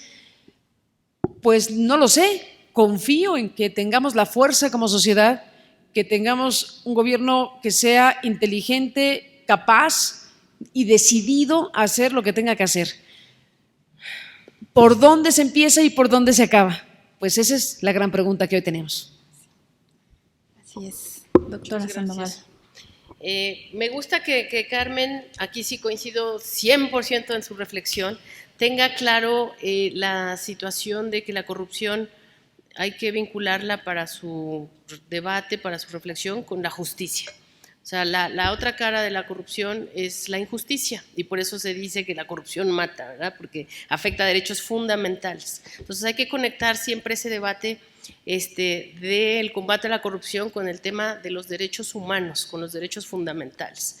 Y si partimos de ahí, ya estamos partiendo de un diagnóstico diferente que nos va a llevar a lograr este objetivo de transformar de tajo el asunto de ser un país corrupto, como lo llegamos a hacer a niveles extremos durante las pasadas décadas, a un país como nos lo ha puesto el presidente López Obrador con esta vara alta de cuarta transformación y sobre todo de eliminación de la corrupción, así nos dice, es decir, no es combate a la corrupción como se dijo mucho en la retórica previa, sino de eliminación de tajo de la corrupción, al menos en la vida pública, administrativa, política y que nos involucra a todos como sociedad.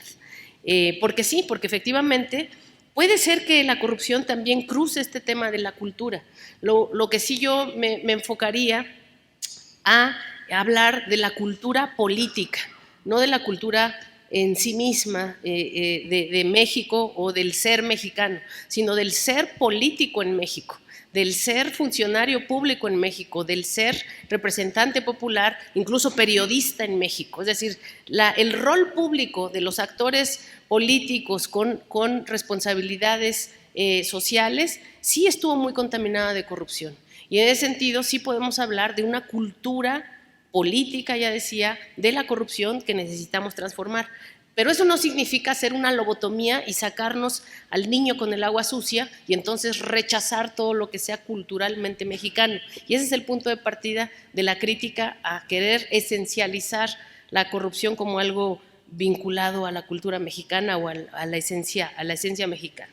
Entonces estoy de acuerdo en que sí tenemos que ver qué es lo que significó ser político en el pasado y cómo vamos a transformar hacia una, decía Carmen, y estoy totalmente de acuerdo con ella, una nueva forma de ser, un nuevo paradigma, una cosa nueva. Y esa nueva cosa que en la medida de nuestras posibilidades desde la función pública estamos día a día tratando de sembrar, es una nueva cultura política, una nueva ética pública en la cultura política, un nuevo estándar de ética para la vida pública administrativa, una nueva ética de trabajo en el servicio público, una nueva ética pública.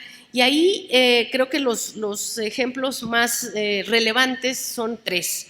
El primero es la Ley Federal de Austeridad Republicana de Estado, que ya también ha marcado cómo el presidente de la República pues quiere que ese ser cultural político del pasado, ese ser de los funcionarios, dice él, fantoches, fanfarrones, derrochadores de los recursos que no son de ellos, sino que son de todos los mexicanos, se acabe. Entonces, la Ley Federal de Austeridad Republicana pone fin a estos derroches, a estos lujos del gobierno y sobre todo permite una cobertura de avance de los derechos fundamentales, porque está mal que entendamos que la ley de austeridad son recortes. De hecho, no se debería ni llamar ley de austeridad propiamente, sino una ley de bienestar, una ley, esta Ley Federal de Austeridad Republicana, si ustedes la analizan, en su artículo 8, entiendo, prohíbe recortes al gasto social, prohíbe recortes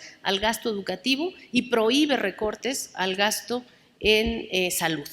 Entonces, permite avanzar en una cobertura mayor de derechos sociales y efectivamente frena, castiga y limita los derroches burocráticos administrativos. Entonces, a mí me parece muy importante porque aún sin la ley en vigor, está en un proceso legislativo, muy próximamente va a entrar en vigor. Yo creo que va a ser de las primeras cosas que logre la Cámara de Diputados cuando se abra la próxima legislatura, pero aún sin entrar en vigor, por la convicción del presidente López Obrador y su gobierno y con la conducción, tengo que decirlo, de la función pública, ya hemos eliminado 8,338 plazas de mando y enlace en toda la administración pública federal, que eran plazas de mucha simulación, eran plazas de los llamados aviadores, de los llamados burócratas que nada más hacían planas de la O y de la I, que no servían para mayor cosa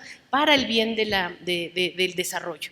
Y esos recursos que nos han ayudado a recuperar 30% de la inversión en gasto operativo, pues están yéndose a este programa de sicarios no, becarios sí, están yéndose a el apoyo a los adultos mayores de este país, están yéndose a la generación de carreteras y caminos comunitarios en el sur-sureste. Entonces, 8,338 plazas de mando y enlace están eliminadas, están trituradas del gasto de ese paquidermo reumático que dice el presidente que fue el gobierno durante los tiempos neoliberales.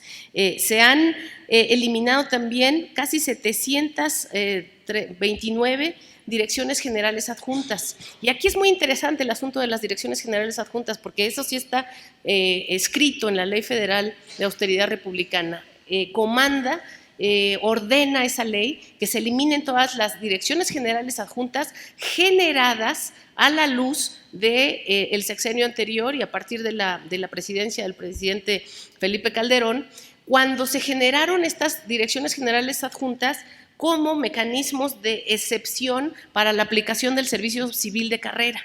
Estas direcciones generales adjuntas, y esta es otra de las cuestiones que tiene mucha razón Carmen, en que la cultura burocrática fue terrible en términos de la simulación para el servicio civil de carrera.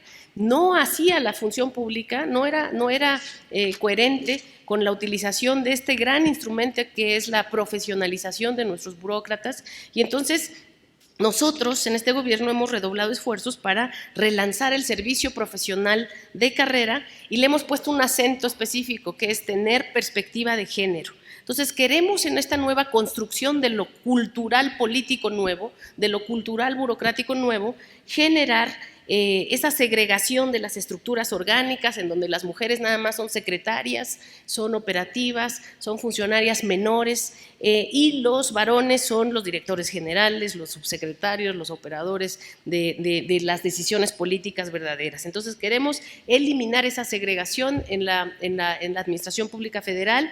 Hemos también transformado los sesgos en los perfiles de puesto.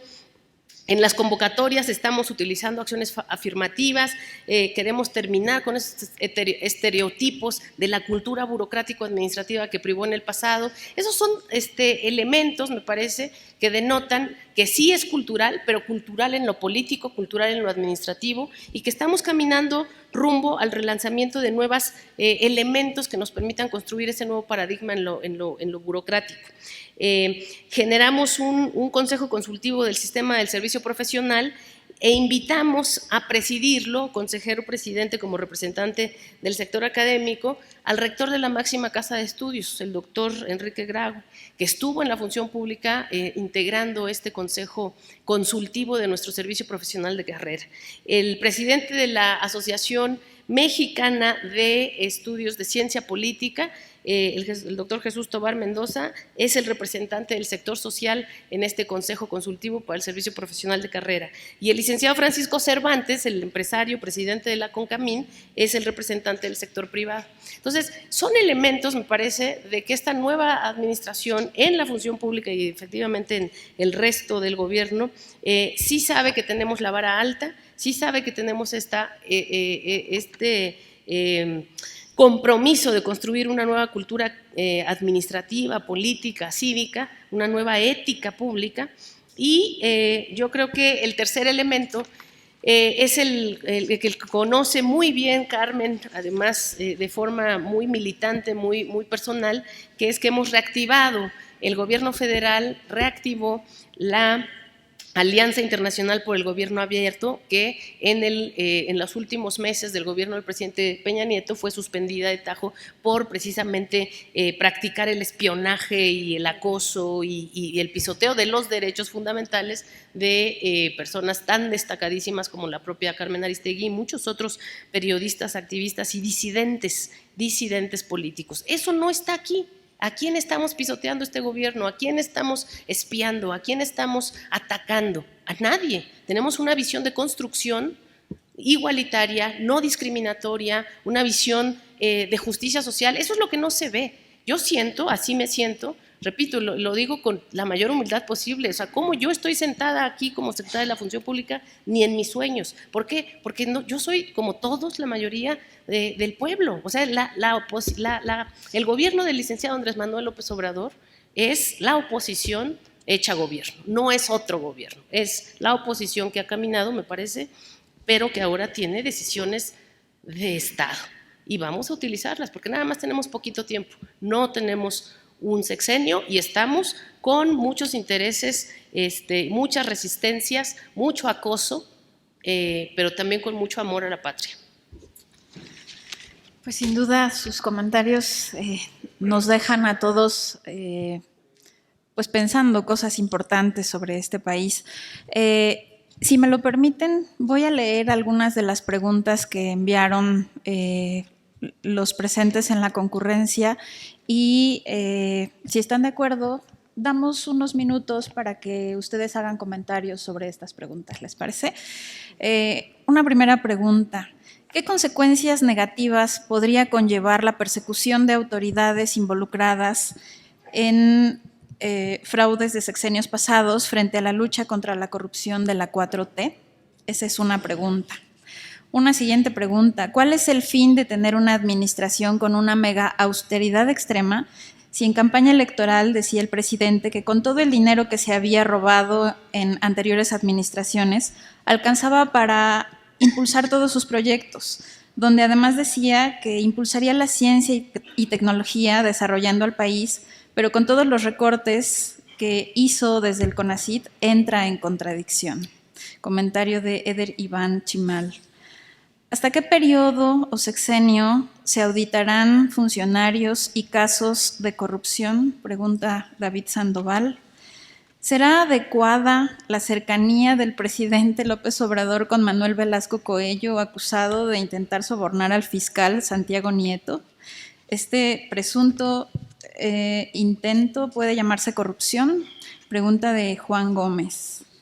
¿Qué consecuencias negativas? Bueno, esta ya la leímos. ¿Qué les parece si nos quedamos con estas preguntas y escuchamos sus comentarios al respecto? Carmen. Bueno, aquí hay de chile de dulce y manteca, sí. Hay varias aquí, lo cual está maravilloso porque nos permite contestar lo que sea. Pero, o sea, son tan diversas las cosas. No, bueno, a ver, déjenme tratar de detenerme en la especificidad de las preguntas. Consecuencias negativas que podría traer combatir corrupción de sexenios anteriores. Pues para mí ninguna. Yo no, aunque lo puso como punto de divergencia Irma Heréndira, en realidad no es mi interpretación sobre que el presidente esté planteando pensarse el asunto de investigar altos niveles de gobierno. Lo he oído de él, es decir, él ha dicho varias cosas. En algún momento, lo recuerdo en una larga entrevista que me hizo favor de concederme cuando era presidente electo, hablando del tema, en donde acabamos en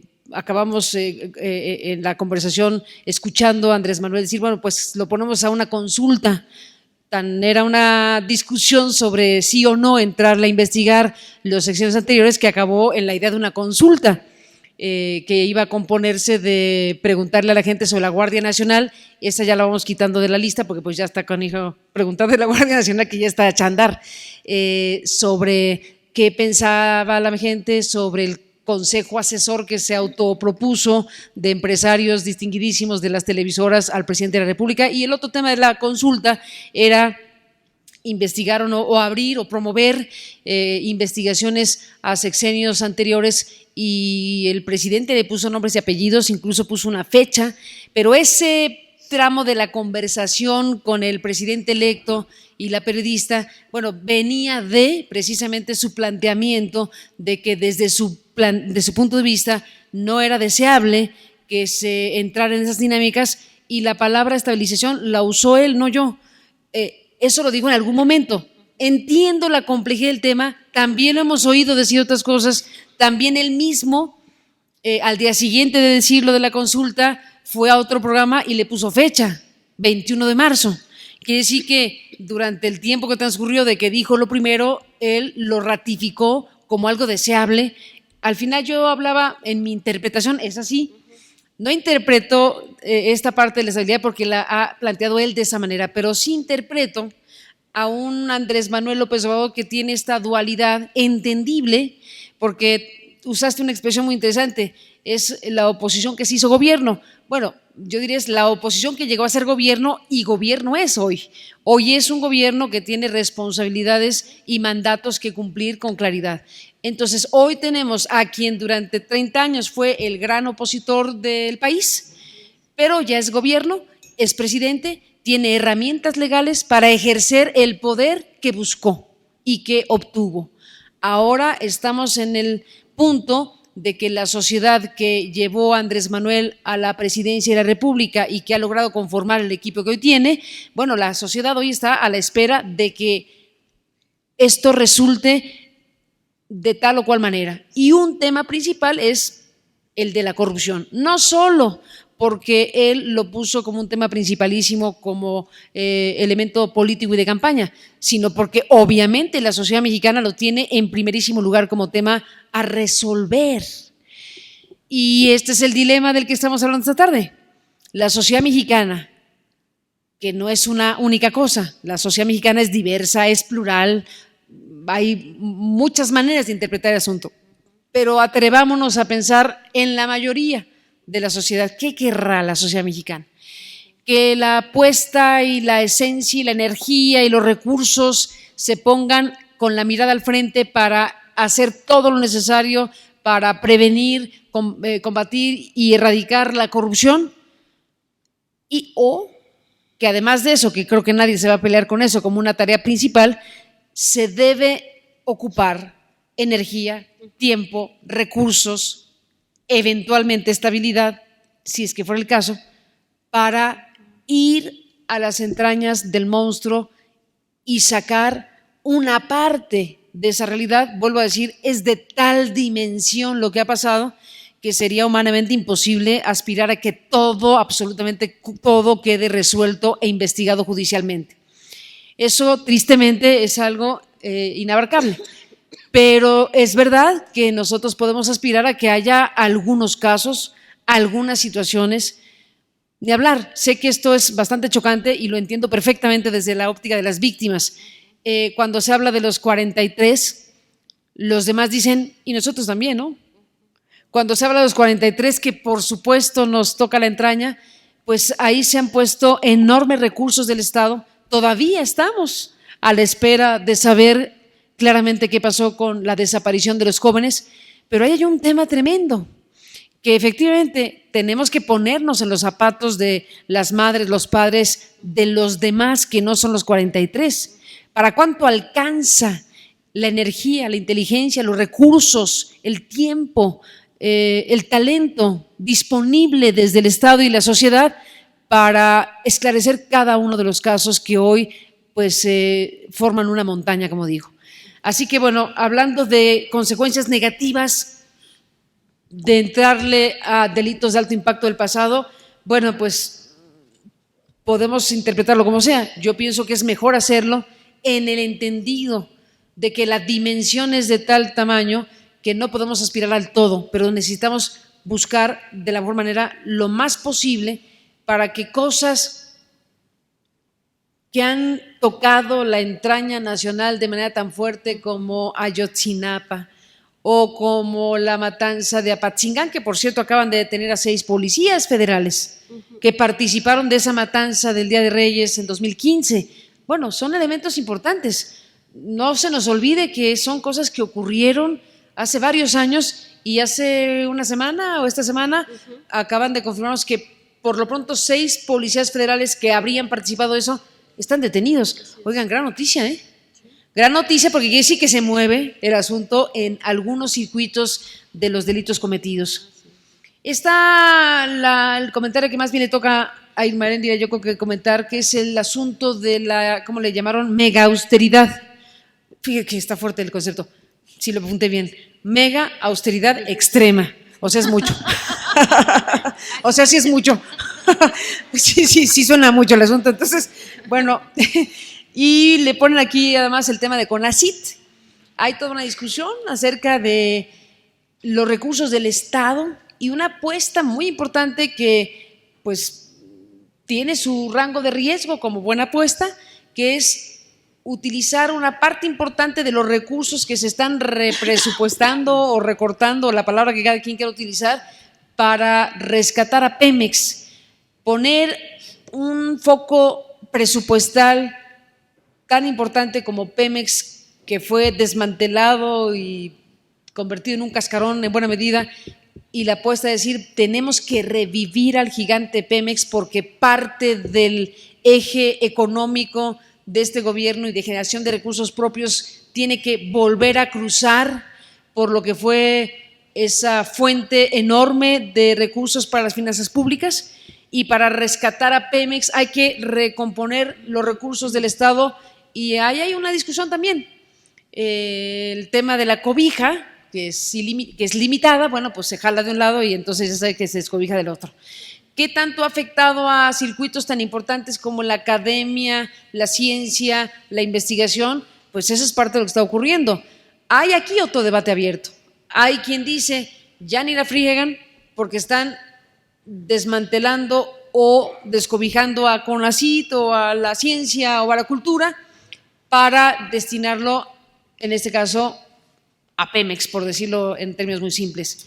Y hay quien dice, no, están revisando lo que sí, lo que no funcionaba. Están volviendo a replantear la utilización de los recursos públicos de otra manera, con mayor eficiencia, con mayor claridad. Yo no tengo la respuesta, sinceramente, soy testigo como todos de un debate abierto de un tema muy importante. ¿Será para bien lo que está ocurriendo con la ciencia, la cultura y los recursos disponibles? Lo sabremos pronto. Han sido o están siendo buenas decisiones tomadas al final de cuentas para no debilitar, sino fortalecer y hacer las cosas de otra manera. También lo sabremos pronto. Entiendo a los científicos, entiendo a la gente de la cultura que dice teníamos 100 y hoy tenemos menos, haremos menos cosas. Bueno, pero habrá quien diga yo no tenía nada y ya tengo algo. La redistribución del recurso disponible también es un tema fundamental. Entonces, es relativamente pronto para poder hacer un balance. Sí nos toca empezar a delinear los grandes temas para seguir observándolos y para decir, oigan, esto sí nos gusta y esto francamente párenle. Es un ejercicio también de esa manera. Nadie puede, por más poderoso que sea, nadie puede tener la verdad única y definitiva todo el tiempo, y menos en un asunto tan cambiante como gobernar un país como México. Se vale la rectificación, se vale el replanteamiento, se vale ir evaluando en el camino el ensayo y el error, porque al final lo que cuenta y lo que va a contar es el balance de las cosas. No todo tiene que salir al 100% a la primera, pero tampoco podemos aceptar que esté al 0% al final. Esto que está ocurriendo en algún punto tendrá que ser evaluado en el promedio, en el saldo, en el balance de las cosas. Como buena situación humana, los claros y los oscuros están ahí y seguirán ahí permanentemente. Lo que importa o lo que importará es el resultado final esencial. Ya podemos poner mayor énfasis en esta parte que se equivocó, o ya podemos ponerle mayor luz a donde parece que le fue bien. Cada quien tendrá su manera de entender las cosas, pero en algún punto, y será fundamentalmente al final de este gobierno, cuando la gente podrá hacer un balance de qué sí, de qué no y de qué resultó al final. ¿Qué ganamos? ¿Qué perdimos? ¿Qué reforzamos? ¿Qué logramos construir de nuevo como sociedad? Y vuelvo a decir, este país, desde luego, aunque tiene un sistema métrico sexenal, tiene una sociedad que trasciende a sus gobiernos. Tiene una sociedad que con Andrés Manuel o sin Andrés Manuel o con este u otro político líder gobernante tiene que encontrar su propia fuerza y su propia definición para que los gobernantes que nos representen efectivamente estén en sintonía con una sociedad madura, exigente, crítica, que tenga fuerza propia frente a sí y frente a sus propios gobernantes. Muchas gracias. También voy a hacer un poquito lo mismo que Carmen al respecto de tratar de contestar las preguntas, pero hacer una reflexión más general acerca de los planteamientos que están y que además ya los hemos abordado en las previas intervenciones. Yo creo que lo que Andrés Manuel quiere es construir y construir con una nueva visión en positivo. Él hubiera apostado, si él hubiera sido presidente y no Peña Nieto, por un sistema nacional de probidad en lugar de un sistema nacional anticorrupción, por ejemplo, porque no quiere, ha dicho, todos han participado de una u otra forma en la corrupción y no nos alcanzarían las cárceles para sancionar y meter a todos los que de una u otra forma han participado. Precisamente porque partimos de una cultura, ahí sí, político-administrativa, de representación, de una interacción Estado-sociedad tan pues destruida o deficitaria. Entonces, si el punto de partida es eso, que la corrupción ni es cultural, es decir, que no nos viene de nuestro ADN mexicano, ni es nada más superficial de las mordiditas y de los dineritos encontrados o de las investigaciones muestrales de la Auditoría Superior de la Federación, de las puntas del iceberg, sino si partimos del diagnóstico de que es toda una cuestión estructural profunda, pues no nos alcanzarían las cárceles para meter a todos los corruptos, a los que de una u otra forma, contratistas, empresarios, funcionarios, ciudadanos, mujeres y hombres, han participado. Entonces, su punto de partida es ese: justicia sí, transformación, vuelta de página, vuelta de la transformación, vuelta de hoja, cuarta transformación. Y por eso no venganza y buscarle y jalarle y meter a la cárcel a uno y a otro y a otro y a otro y que se vayan todos y tirar y destruir para entonces sí construir.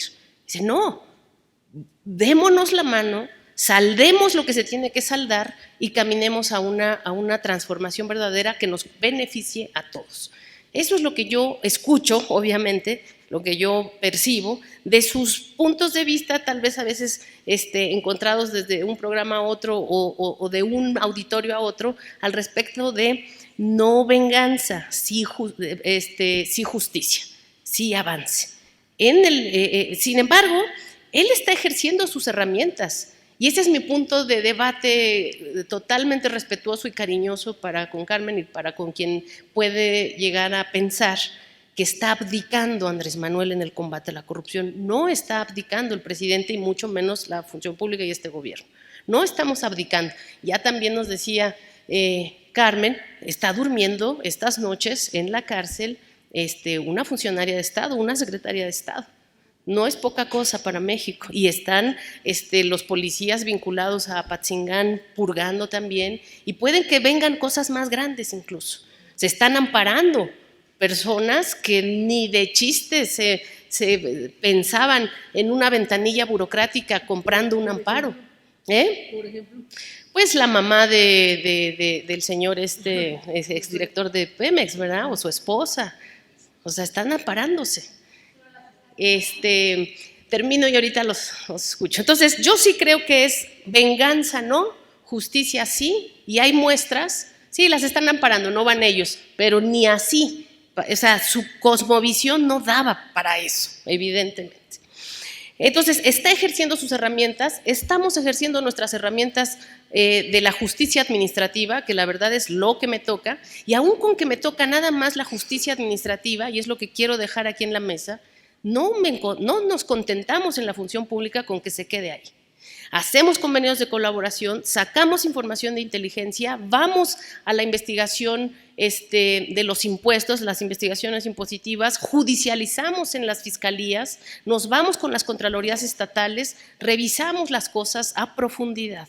O sea, no nos quedamos en el cuadro de ir tras los que no declararon 3 pesos en su declaración patrimonial, que es lo que hacían la Secretaría de la Función Pública pasada, ir por los charalitos. Estamos yendo hacia adelante en una visión de no venganza, porque no hay consignas, eso sí, no hay consignas.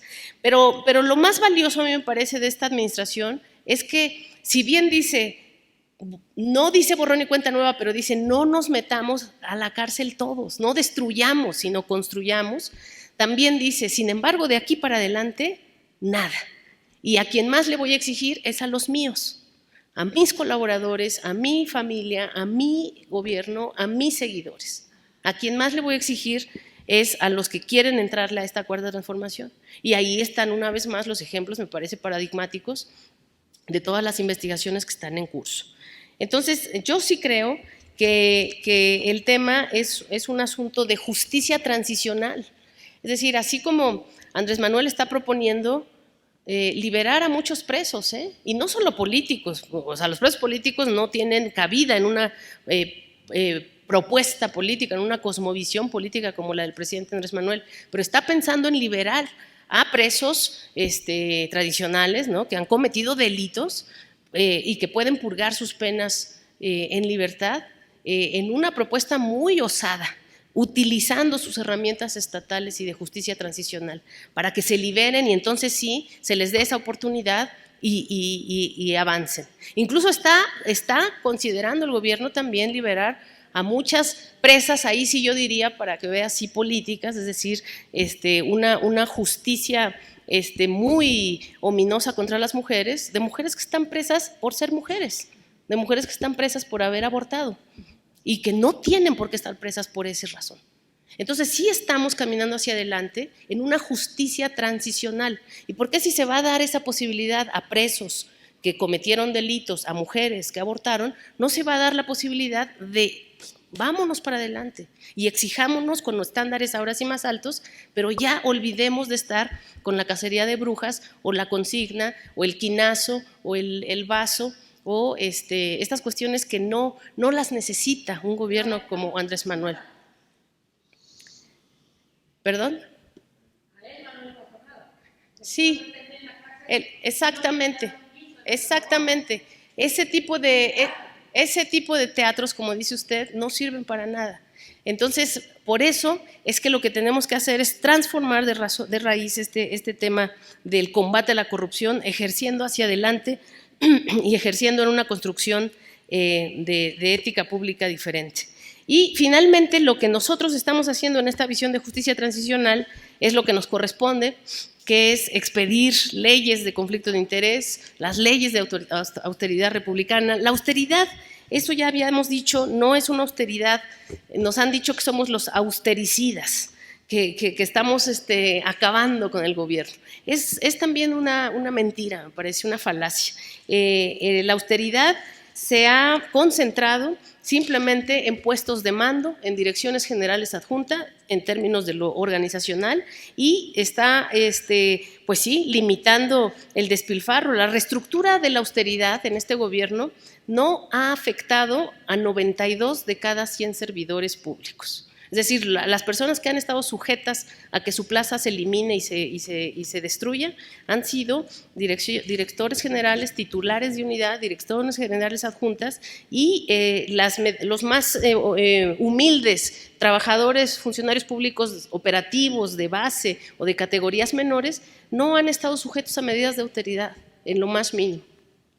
Los que sí ha estado sujeto a medidas de austeridad son los fideicomisos de CONACYT, son los fondos que tienen que ver con malversación para la salud. Mira, es muy interesante cómo se acusa ahorita de que la austeridad ataca la provisión de medicinas, por ejemplo. Lo que pasa es que la gente y algunos, digamos, periodistas que antes hacían todo su trabajo desde pues, una computadora y no iban a la investigación, como fue Carmen de las pioneras o tantos más, ahora sí están yendo para buscar dónde están las cosas y se están dando cuenta que el sistema de salud en este país es una ruina. Pero eso no empezó con la austeridad republicana de Andrés Manuel López Obrador. El sistema de salud estaba en ruina desde hace 30 años por el neoliberalismo. Y por eso es que nosotros lo que estamos haciendo es caminar rumbo a el bienestar y la justicia. Ahí sí concuerdo al 100% con Carmen, con todos ustedes, que la respuesta está en la sociedad. Y la sociedad hoy tiene el presidente que ha construido. Yo decía que esa lucha cívica, política y de oposición, pues llevó a estar al frente a personajes muy diversos. El mismo presidente que la gente apostó por él democráticamente fue una figura que representaba ese empuje de la sociedad, Vicente Fox en su momento. Previo a Vicente Fox había estado Cuauhtémoc Cárdenas liderando luchas cívicas increíbles. Y Andrés Manuel López Obrador es simplemente hoy el sujeto histórico, pero es un sujeto histórico que rebasa por mucho a estas dos personas que aludí. Es decir, él sí está muy claramente sintiéndose representante del pueblo. Y es lo que no está valorado en su justa dimensión. No va a traicionar esta oportunidad histórica que le dio la sociedad. Pero ahí sí coincido en que la sociedad es la respuesta, más que cualquier político, cualquier partido, cualquier gobierno. Bueno, pues sin duda es un tema que daría para mucho tiempo más, pero los espacios y los tiempos son limitados. Yo cerraría diciendo que, bueno, pues si nos consultan a la ciudadanía, pues allá estaremos, daremos nuestra voz y me parece que muchos adivinamos cuál será el resultado de una consulta de ese tipo, ¿no? También enfatizaría este aspecto que las invitadas mencionaron sobre no olvidar la parte que le toca a la ciudadanía en este aspecto de la corrupción, esperando, por supuesto, que el Estado no olvide la parte que le toca, ¿no? Como efectivamente parece que no está haciendo. Entonces, bueno, pues le cedo la palabra a Pedro. Terminamos porque una de las ideas de estos ejercicios es que duren 2 horas, porque si no podemos estar aquí hasta pasado mañana por lo menos, ¿no? La idea del ejercicio es que dialoguen con el público, que dialoguen con los periodistas. Creo que se ha cumplido. Creo que nos llevamos muchas tareas de reflexión y no estoy tan de acuerdo con Irmeréndira. Vamos a ver, no, o sea, para saber si lo que ella dice es cierto, tenemos que esperar, ¿sí? Pues tenemos una tarea enorme. A ella le toca bailar con la más fea. A nosotros nos toca lo bonito, ¿verdad, Lina? Aquí en el dinero nos toca lo bonito, a Irmeréndira le toca bailar con la más fea. Ya ocurrirá. Le pido a Filiberto, que está por ahí, que me traiga un paquete de libros que les vamos a regalar a Carmen. Y le agradezco a todos ustedes haber estado aquí. A todos los que nos... Hoy tenemos un récord, dice la gente de medios, tenemos un récord de asistencia en línea y en nuestras redes sociales. Y no tengo nada más que decir. Mil gracias, Carmen. Mil gracias, Irma. Gracias, Alina. Seguimos.